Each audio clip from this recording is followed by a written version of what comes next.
Michael!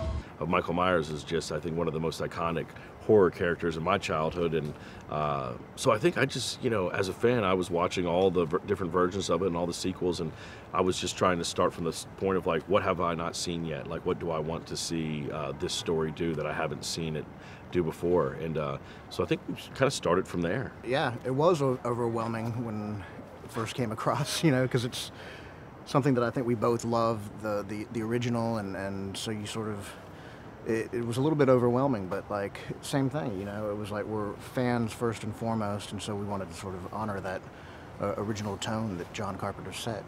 Was it overwhelming when John Carpenter himself appeared on the scene, you know, willing to give the baton, you know, to you guys? Yeah, you know, we pitched to him when we had our take on this. We pitched it to him, and it you know, it was scary because, you know, he's an idol of mine, and you know, grew up watching all his films, and so you hope you're you know, taking a swing at something he's created, and so he's going to have opinions about it, and you're hoping that he doesn't just tell you to get the fuck out of there. Yeah, you know, I guess for us, we were just thinking that, like, with a lot of the sequels, it felt like it was explaining more about who Michael Myers was, and I didn't think that was necessarily engaging me in these movies as much. I really feel like these characters being real is what scares me, you know, that someone real, like someone I could pass in the street, could be involved in something so horrific. And so I think we were really just trying to get back to what he did, strip it down, keep it simple, and we thought that the scares just seemed to work better that way. It seemed to be more natural, and yeah, so there was a level of like pulling out some of the mythology and some of the things for the other films, and you know, but I think with our film, we're not trying to replace any of the films. If you like that mythology and you like that, this isn't trying to replace them. It's just another direction, you know. He's waited for this night.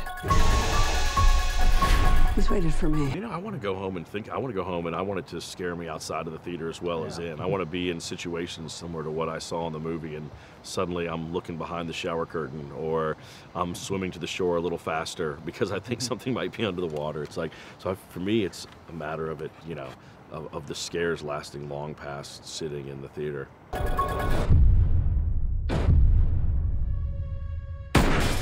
What do you guys watch besides horror films? And I know you like comedy, obviously, but what do you like besides Halloween and this kind of stuff? That we can expect something on this movie, you know, to show on this movie. Yeah. What do you think, Fradley? What do you got? What inspires you? It's pretty hard because I'm a pretty avid horror fan. I subscribe to Shudder on Apple TV, and I'm always calling horror movies and stuff. I don't know, you know.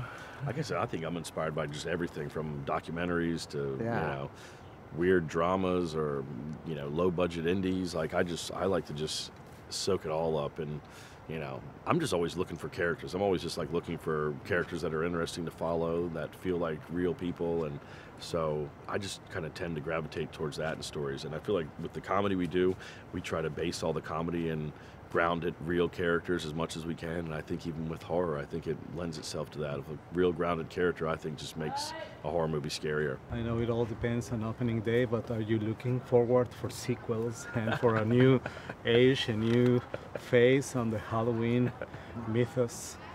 I mean, you know, I guess it's bad luck to talk about sequels, but you know, if people like this, we definitely have ideas of where we would go with it from here. Yeah.